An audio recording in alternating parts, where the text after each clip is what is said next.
Hi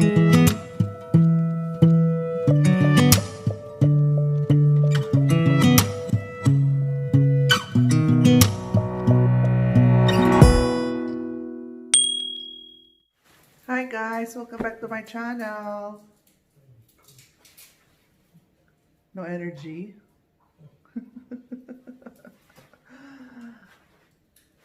Hello mga my loves, welcome sa channel ko, Myrtle's Diary po.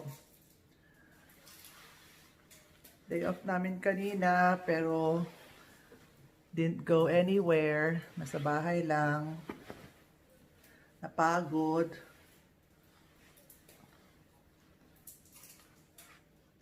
I feel so tired. Lumabas kami kanina, nag-driving lang. Last time, nabanggit ko na nasira yung ref namin. Bumili kami ng bago. At dumating na po yung bago. Siyempre makikiuso tayo. So, at dahil nakikiuso ako, gagawa ako ng refrigerator raid. Or, ang tawag nun? What's inside my fridge? Ayun, what's inside my fridge? Bawal judgemental. Kung ano naman fridge ko, yun na yun. So, hope you'll enjoy my video. So, ito po yung bagong fridge na nabili ko. It's a top mount fridge. Hindi siya French door, nakagaya ng aking isa. At ito po yung aking mga collection ng magnets. Ayan. 90% po ng mga magnets na yan, napuntahan na po namin. So, may mga iba na pinamigay, kagaya nitong Coron. I haven't been to Coron.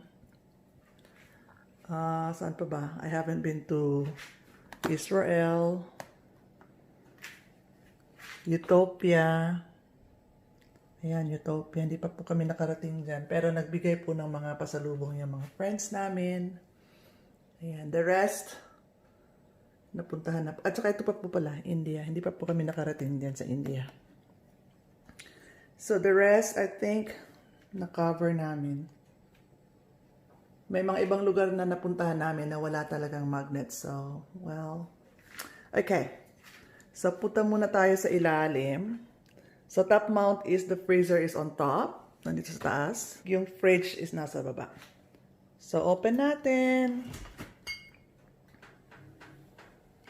Ayan. Malaki siya. Malaki yung capacity niya. Ayan. Okay. Simula tayo sa ilalim. Yung dalawang drawers are for vegetables. Ayan. Sili, tomato or tomato. Yung lemon ni Papu. First compartment ay yung bottled water. Tapos yung mga drinks. Ayan.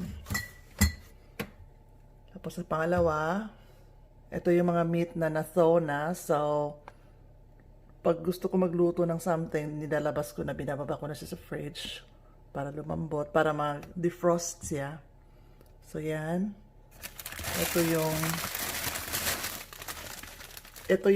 Ito yung Lebanese bread ni Papu. This one is yung binili namin kanina na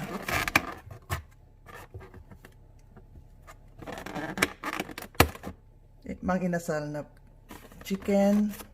Ito yung sobrang ulam namin. Tapos yung beer, syempre. Ito pa pala yung aking yogurt drink na smoothie. So, ayan pa. Mamaya ka na. Ayan, niingay-ingay na siya. Nagre-remind na nag-close na yung door. Tapos, bread, fruit, strawberry, kiwi fruit. Ito yung aking macadamia na cookies. Isa na lang naiwan. Ito po yung aking mga different kinds of cheese. May cheddar, may parmesan. Ayan, may parmesan. Kung ano-ano pa. Tapos ito is ano ba to? Seaweed. So this is my favorite.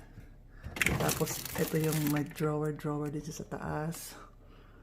Ang aking yogurt. This is my prunes. Ito is hopyang munggo. Tapos this is the trail mix. Kunti na lang din siya. Hinahalo ko yan siya sa yogurt pag kinakain ko. And eggs, of course.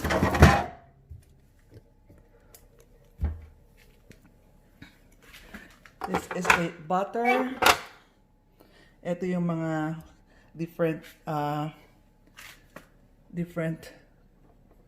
cooking paste and curry paste, sambal chili paste, tapos Peruvianese sauce, mga sauce, ketchup, tapos this is the Moscato drink.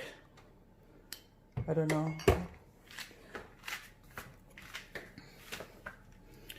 And then we have the milk, another drink, ayan, and orange juice.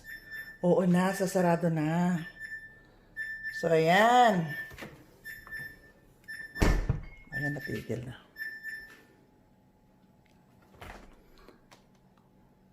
Dito naman tayo sa taas or sa freezer. Ayan. Ito yung kanyang control. Control for the freezer and control for the bottom one. So this is the fridge. So itong ice tray na ito is from the old fridge. So kinuha lang namin kasi medyo mas malaki yung capacity niya. Ito yung kasama nito sa fridge na to. So turn din siya. Turn din ito. Huwag na natin galawin. And then mga meat, ayan. Chicken, beef, ayan, mince. Tapos ito sa ilalim is, ito binili namin kanina mga seafood ito. I think, may prawn, whatever. Basta seafood itong nandito. Tapos pag nagluluto, tapos may mga sobra-sobrang meat, nilalagay ko sa container. And that's the, yan yung mga leftover. Pwede mo pang gamitin ulit next. Ito seafood. Ito, guys, is a live mud crab. Pero sabi nila, ayan o, pero sabi nila, matutulog daw yan pag nilagay sa freezer. So, nilagay ko siya sa freezer. Ayan, malaki yan. And then, mayroon akong frozen na langka or jackfruit. Frozen na kasaba. Grated na yan. Magkakasaba cake tayo soon. And then, ito yung salmon and mussels. So, yan lang po ang laman ng fridge ko. Medyo organized naman siya. Organized? Naman. Let me see. Ayan. Dalawa lang naman kami ni Papo. So, ang ingay talaga. Oo nga. Dalawa lang naman kami ni Papo. So, I think it's more than enough for us. Ayan. Ayan, kasi nakikiuso lang po kasi tayo. Walang magawa. So, that's my fridge. So, guys, yun po ang laman ng aking ref. I hope you enjoyed. And, anong laman ng ref nyo? Thank you for watching. Bye! Maingay kasi nagluluto si Papo. Bye!